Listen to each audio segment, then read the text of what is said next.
Hey guys, Justin Nelson here, the host of the Delegation Roundtable, also known as the Leverage Podcast. And I have an awesome guest on today. He was just telling me we met back in 2020. I was thinking like 2019. So one of us is off. One of us is probably on. It's probably you, just to be honest with you, Nick. But with that being said, Nick, I want to introduce you to our audience. I'm going to have you maybe just kick off with a little brief bit of your background before we dive in much deeper throughout today's podcast. But kind of tell my audience, what do you got rolling these days, man? And what are you known for? Yeah, absolutely. So I am like the accidental guy. That has just been my entire career up to this point. I started my career in Southern California in tech sales. Ended up, I think when you and I met, I was at Facebook actually doing like the Meta VR goggles. But throughout a lot of that time, I began buying real estate out in Indianapolis from Southern California. Okay. COVID hit.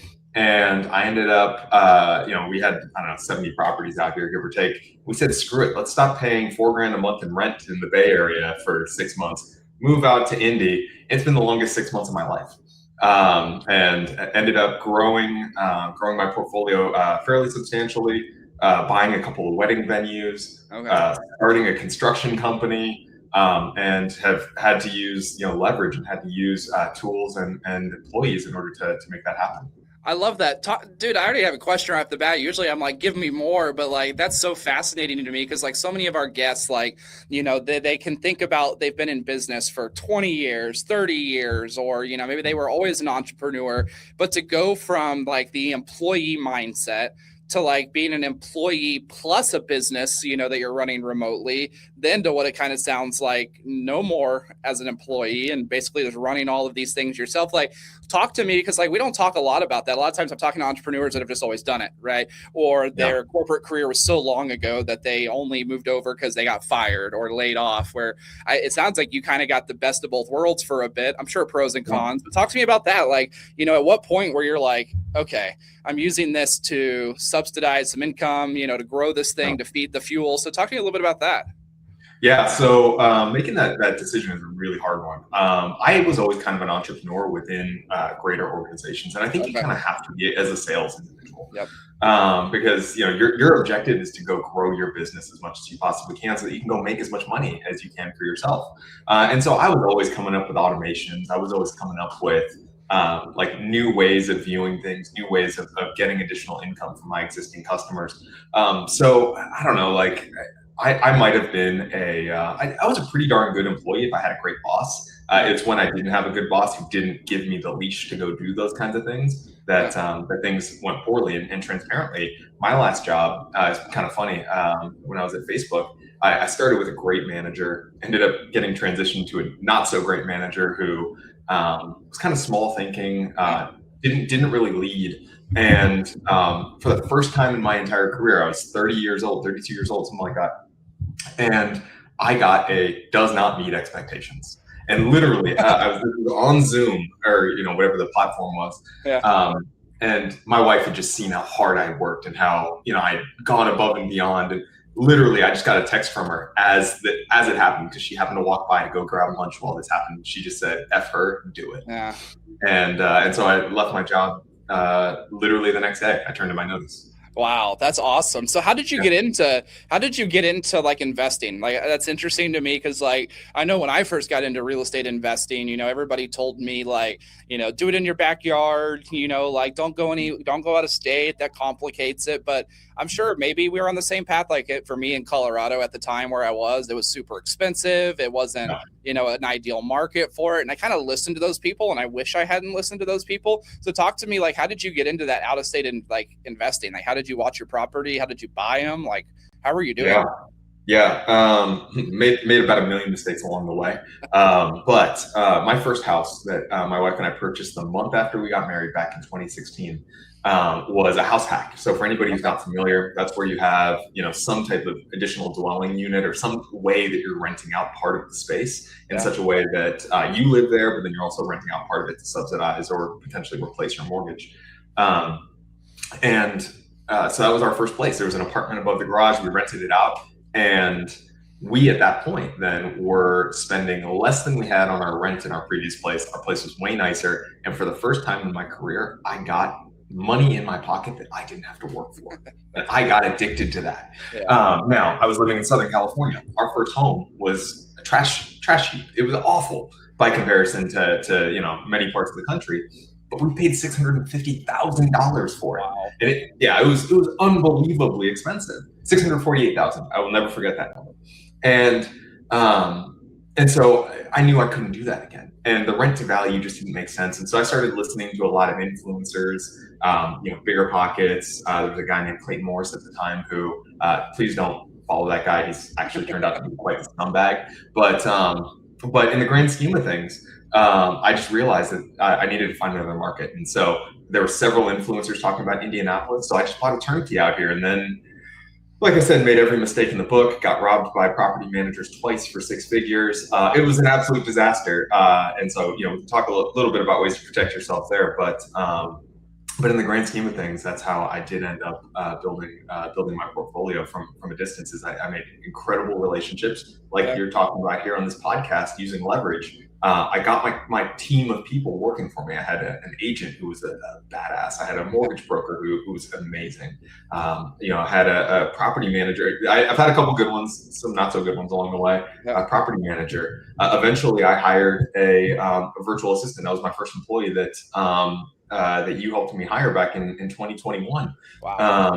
But yeah, you build that team so that they can manage that on your behalf. And then, you're just making the money without actually having to be there yourself. I love that. And I definitely want to dive a little bit here in a minute more into the real estate investing side. But like you mentioned earlier, you have other companies even outside of real estate now. So like, when did you know that it was like time to open up some new things? I think you said construction and did you have to get to a certain level of comfortability in the real estate investing? Was there a target, or were you just like, I see a need, there's a connection here, let's rock and roll with it?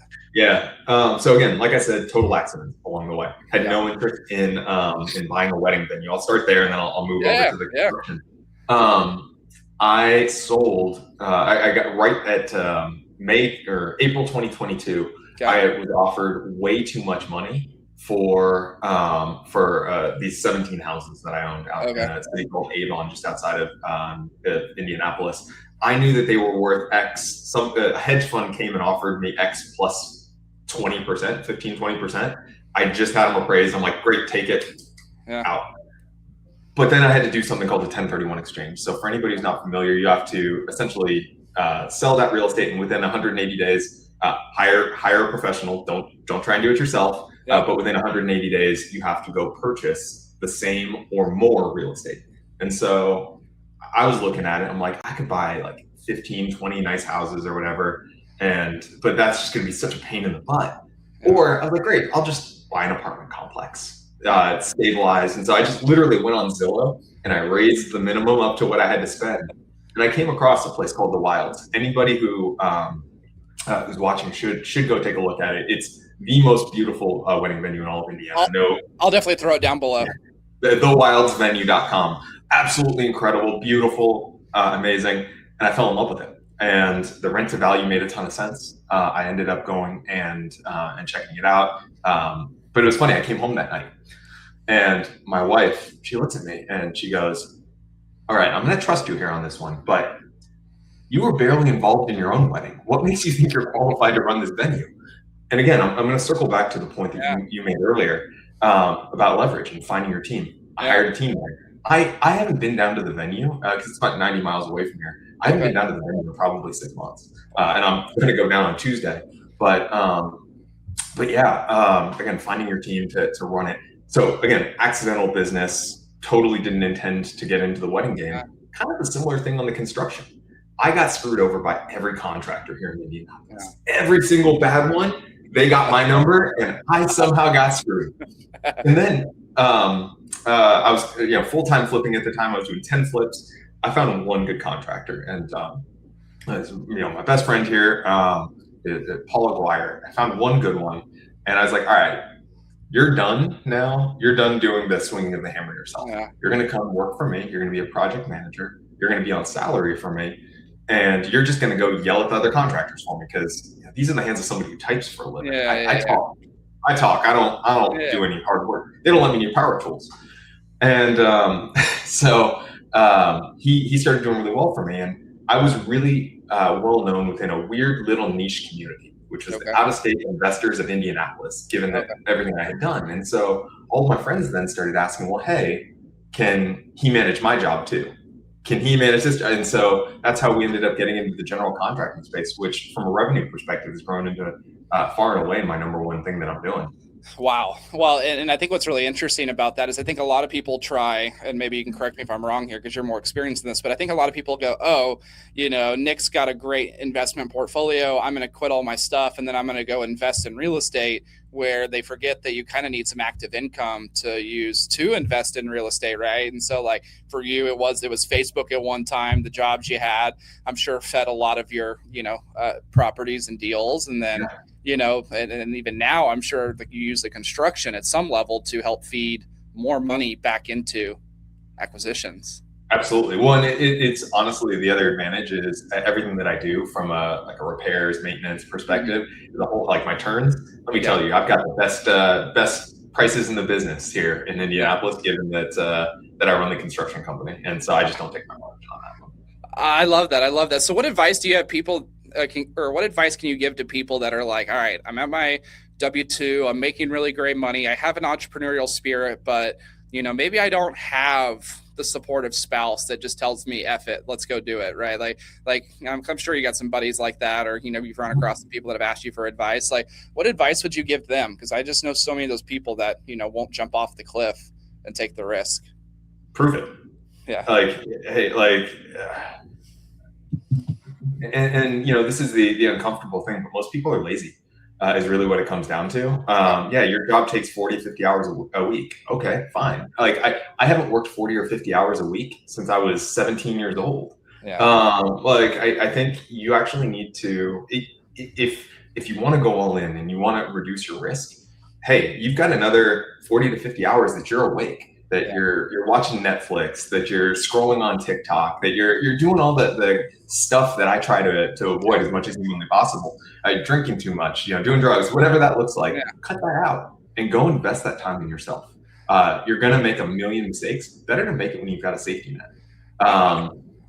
So I mean that's kind of my number one piece of advice is, and it sounds bad, but stop being lazy and start doing it before you go all in. I don't know kind of necessarily your story, but I highly doubt sphererocket was like your only thing when you started it. I bet you had some other irons in the fire. Absolutely, man. And so, like, let's talk about that. Like, how did you manage like a team? Like, were you gone from Facebook before you had a team, or were you already starting to build the team? Because I think you had a VA while you were still employed, if I remember. So, talk to me about that. Yeah. So, talk to me about that, because that was one thing that stuck out to me that I clearly remember even just now. That's kind of ringing a bell. It's like I remember talking to you, and you're like, I'll catch you in a minute between my job, right? And so like, how did you manage a team? Because at that time, I'd say we were only at 2 years in as a company.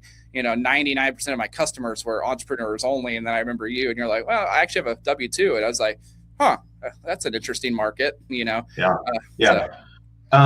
I mean, by the time that I hired my first employee with you, I had built up a team of like service providers. So I had my property managers, I had my agents, I had my mortgage brokers, like I was talking about previously. I wasn't yet in the wedding space. That wasn't until 2022 after I left Facebook. Construction wasn't until 2023. So been a minute on those. So yeah, it really just came down to like I had those relationships. I had a lot of just administrative overhead that I needed to have taken off of me. Hey, like I don't want to, whenever I'm acquiring a property, I want somebody else to make sure that the inspection report is filed in Notion. I want to make sure that everything has been sent over to the mortgage broker. I want to make sure that when we take possession, that insurance has been set up and that the utilities have been set up. I'm a systems thinker. Like that is my superpower, is I can break down something that's an amorphous, really scary, big thing into its component parts and do that. And so I had done that, and that was something that you guys often give a lot of resources surrounding how to do it. I'd read a couple books. I remember, oh God, I can't think of the name of the book. If it comes to me, I'll send it to you. But read this book on outsourcing, and then immediately listened to it right after. It was probably was it the 4-hour work week? No, it wasn't. I definitely loved the 4-hour work week, but no, it was one specifically about hiring your first assistant. Nice. I'll find it. It's definitely in my Audible, but so that's what it came down to. I had systemized it all. It was a lot to do, but it was it was something that it was bite-sized, and anybody could take it on if you understood the steps. Additionally, I needed somebody to analyze deals for me. Like 99% of the properties I looked at were never going to work as deals. And again, it was just breaking it down. Like, hey, like these are the things that I'm looking for. And so I hired Lazille from you guys in, I believe it was January 2021, if I'm not mistaken. Because I remember I was like prepping all winter, and then I hired her, and I was ready for her. And I'll tell you, it sucks hiring a new employee. Like you come in all excited, they're going to take everything off your plate. Yeah. But what ends up happening is you then have to invest 5 hours into them to get 1 hour back. Yep. And then you invest 3 more hours, and then you get 1 hour back. And then you invest 1 hour, and then you get 1 hour back. And so that's what I was doing every single morning. So I was here in Indianapolis, we're in EST. Yeah. And so what I was doing is at 8 o'clock every morning, Lazille and I would hop on for 2 hours. And I would just brain dump. She would be showing me things. So it started with, let me show you how to do this and screen share it to you. Now, then here are your resources for the day. Ping me if you have any questions, but I'm probably not going to respond during the day, but like keep busy. Yeah. And then the next one was, all right, now you show me, I'll critique you. All right, here are your resources for the day, go. And then eventually it's, hey, like I've got this, like, let's talk about the things that I don't know how to do. And, during those meetings instead of like babysitting. And so eventually it came to the point that I didn't even know what the heck Lazille was doing, but she was just giving me results here on a day-to-day basis. And honestly, she was with me for until like middle of last year. Wow. Yeah. And hell, I went to her wedding. Like Lazille and I are still tight. Wow. You went to her wedding in the Philippines? No, she actually moved out here. And, super cool. Yeah. She stayed working for me even out here.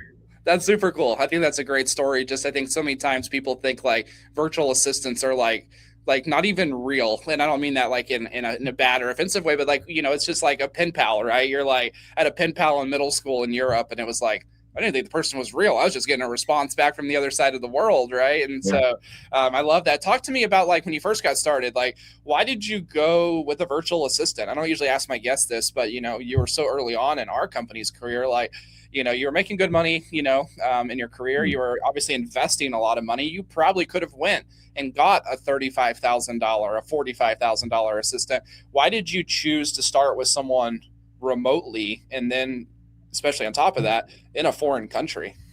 Yeah, no, that's a great question. And honestly, I don't have a good answer other than I didn't trust myself.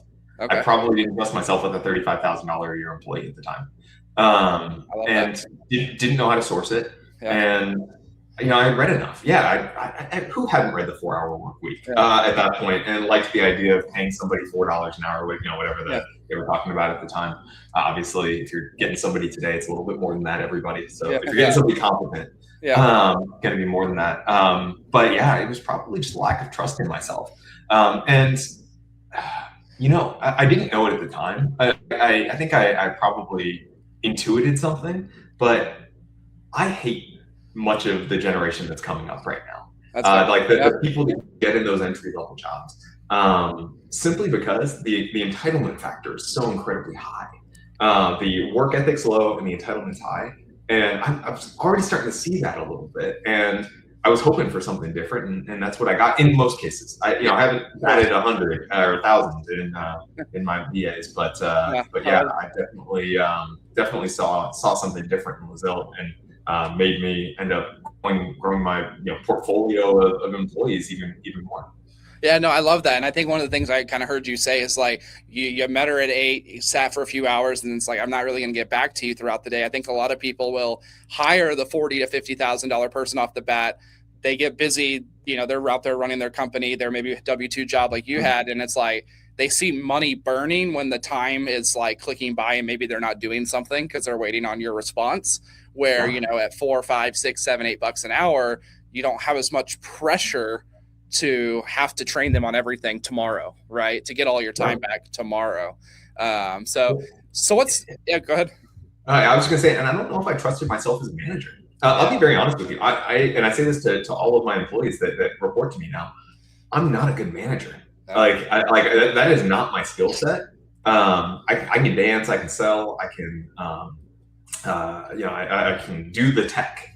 But managing somebody on a day-to-day basis is not a skill set of mine.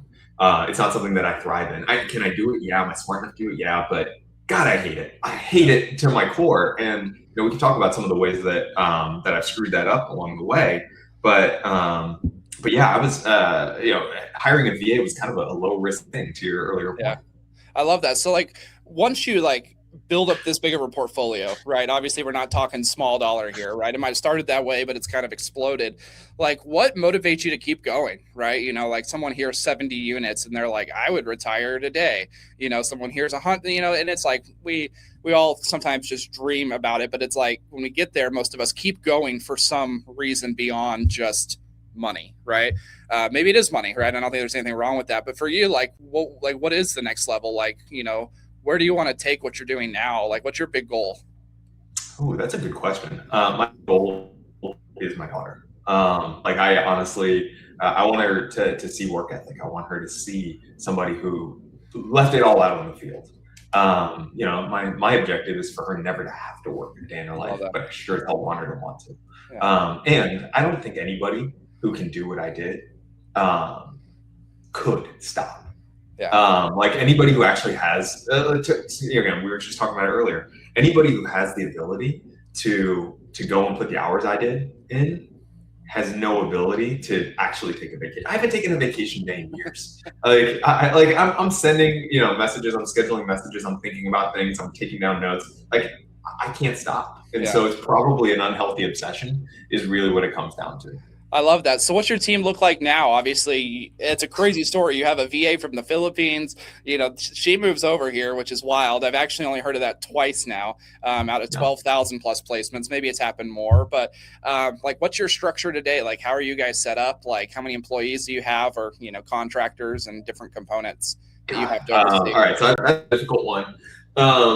Speaking to my own personal world, I've kind of offloaded a lot of my personal management to the different businesses within myself. So again, I'm trying to have as few direct employees myself as humanly possible. And believe it or not, I actually don't have a single virtual assistant who reports to me directly anymore, which is pros and cons. On the construction side, I've got two directs. I've got head of operations, head of construction, who then have 15 or 20 employees underneath them, with two virtual assistants out of the Philippines. One of them runs our construction side of the house. One of them runs our maintenance side of the house. At the wedding venues, I only have one direct employee, and she has one virtual assistant underneath her, and then about 15 or 20 different part-timers underneath there. I love that. You just proved for me in one conversation that a VA could be used in not only wedding venues, but construction, but management. It's crazy. I was just telling someone in the lobby before I came in here, we're hosting a mastermind right now, earlier today. And someone asked me, and I think you'd like this from the construction world. They're like, do you know any VAs that know construction or know HVAC? And I said, I think I might have come off a little rude, and I didn't mean to be, but I was like, is there HVAC in the Philippines? Is there construction in the Philippines? And they're like, yeah. And I was like, yes, I can, it might not be the easiest one. It's maybe not just sitting online waiting, but absolutely, you can definitely find people with that skill set. So I think you're absolutely right. It's transparently, none of the, that's not true. The maintenance one did have experience with maintenance, but the other two, they were just badasses. I was like, all right, we talked to you. You've got to be on our team. Come on, you can learn this. We can train you, but I think that's actually a kind of a mistake a lot of hiring managers make, especially with these kind of entry level admin type roles. Is they're trying to find the perfect experience. I think you need to find the perfect person. Oh, especially with AI now, right? Like that's one of the things we combat as a recruiter. It's like, we saw an application the other day. They had listed on their resume 400 different CRMs.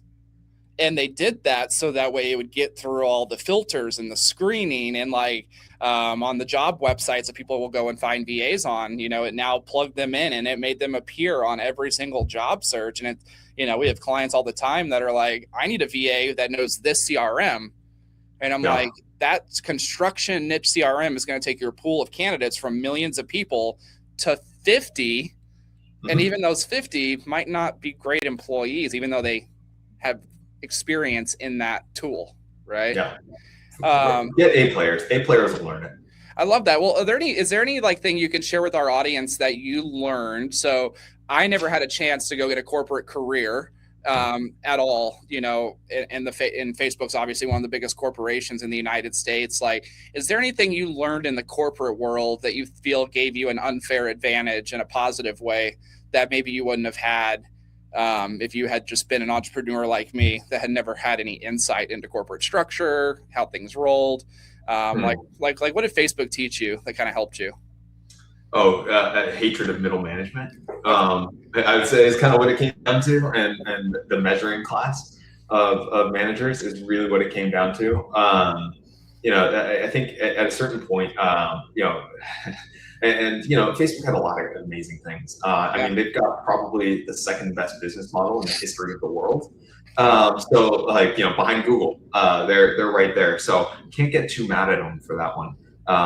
Selling attention, but I would say, the majority of the things I learned from Facebook were the things not to do. And I worked at a bunch of other smaller companies. I worked at Razer, I worked at Corsair, and trust me, they were screwed up in their own ways. But what was cool is you can move fast. And you could, come up with an idea, go take it to your boss and get it done. I was at Facebook. The biggest thing that I saw that frustrated me, and was one of the biggest reasons that I opted to leave instead of just, finding another team or something like that, was to get anything done, to change the color of a period on the website. You had to write up a 45-page document, and everybody and their mother had to give their opinion. And unfortunately, what that means is nothing gets done. And I think I was in the VR department. The department's basically been gutted because they spent billions and billions of dollars, tens and tens of billions of dollars to make single-digit billions of dollars. And that's why that part of the company's gone, is because it wasn't. It was all that middle management, all that time that was being spent doing nothing. And so I would say that's probably the thing I learned is don't create too much infrastructure, don't create too much structure to be able to experiment and go do cool new things. Because if that was the case, I wouldn't have bought a wedding venue. If that was the case, I wouldn't have started a construction company, because it would have been too slow and I would have missed the opportunity. I love that. So I always wrap up and I ask our guests two main questions. The first question being, our audience is so diverse. Obviously, my background's in real estate. I didn't have a corporate career, but real estate was my background. I was licensed. Have been licensed for 11 years. Done a lot of investing myself. A lot of my followers are big investors. What's one thing, if our follower had a connection to, had something they knew about that they could give to you, what would you be looking for selfishly? Is it more units? Is it a specific type of deal? Is it connections to investors? What is one thing, if you selfishly had to ask our audience for something to reach out and give you if they had it, what would it be? Yeah, so I'm working on in the AI space right now, and honestly, it's feedback. That's what the number one thing that I'm looking for right now. It's a tool. I'm not that creative. I call it off-leash quote. Off-leash is our corporate thing, and so it's off-leash quote. And transparently, what it started as for us is we would just get. And it sounds like you've been in the space for a minute. We would get a million people sending us inspection reports, and then being like, "Well, how much is it going to cost to fix it?" And we're like, "Wow." It's so much work, getting the variety of different pieces of information, and then our close rate's really low because an agent, as you're probably well aware, and most of your audience that are agents, a lot of the times that's just a negotiation tactic to get the price down, not because they actually get any work done. And so we would do hundreds and hundreds of hours of free labor and then get 10% close rate on that stuff is awful. And so created it there, and then it has largely expanded for us. Now we just use it for all of our estimates to start, and then send off a good, better, best. So transparently, that's the number one thing is anybody who's looking to understand how much it costs to actually do repairs, to take a look at it and give me feedback. And I think it's a pretty cool tool, but honestly, that's the number one thing that I'm asking for right now.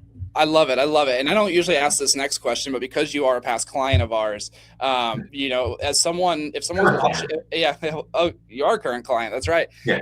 As someone, and I'll actually tell you why I said that here in just a minute, but as someone that has had VAs, you have VAs still, right? Underneath current people, what would you say to the person listening that's like, I don't know if I want VAs because of, plug the problem in that they might think accent, language across the world, like plug it in. Why do you tell them that like they should consider it? I'd say the number one objection probably today is everybody thinking about AI agents, and AI agents are going to replace your VA. If I had to guess, and like you said, there's the accent, there's the lack of reliability, potentially the fact that they're powered, all those things. I largely agree with a lot of things. I don't think if I couldn't run my business with its current infrastructure 5 years ago, I would probably need another 3 or 4 VAs in order to make it happen. Wow. Just from an admin entry perspective and all of that stuff. I mean, the number of automations we've got running here from a Hermes, from an open cloud perspective, are just absolutely silly. And so I do think people have the opportunity to reduce their reliance on the human element of the VA. With that said, there are places where the human element is exactly what people need. When somebody picks up the phone and they call your business and they get an AI agent, they hate it.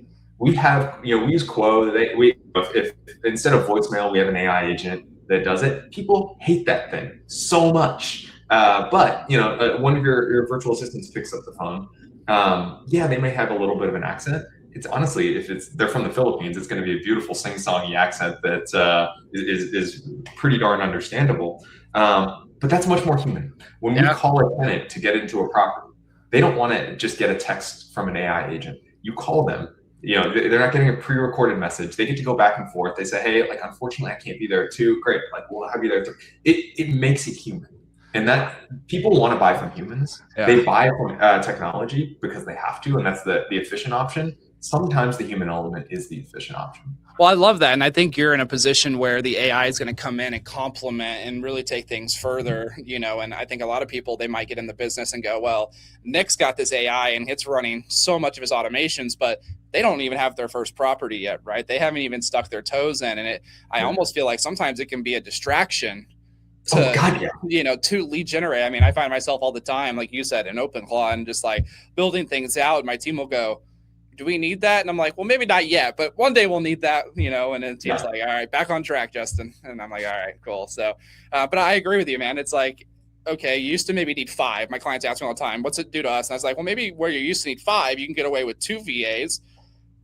But if you're smart, you can still have 5, enable them with AI, and now you're it's a multiplying effect type of situation. So no, I wholeheartedly agree. I mean, we've done away with a lot of the busy data entry for our VAs, and now they get to do the things that actually make a difference in the business. Yeah, no, I love that. And it allows them to, I had one the other day that I asked my gal, she's like, I need some help. I need some support.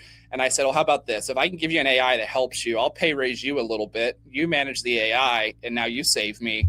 She gets a pay raise, right? We put some automation in there and I save a whole nother salary, from being hired. So awesome, man. Well, I really appreciate you jumping on. You are absolutely one of the OG clients. You have multiple VAs. I'm gonna have to pick your brain more on the VA that moved over here. That's super awesome. Like, I love hearing that story. That's just so super unique. So with that being said, man, I really appreciate you jumping on today. And if you guys are watching here, between the wedding venue, between testing out the AI, I'll make sure to put your off-leash stuff down below in this podcast episode. When we blast it off, I'd say we at least have 300 to 400 big time investors contractors, over our last 2 to 3 years that are using VA. So I'm happy to put that out in an email blast as well for you, man. So I know I'm excited. I have my home on the market, and we had some repairs, and it was that exact thing. I needed like 19 people to come by and look at this and look at that, and it is burdensome.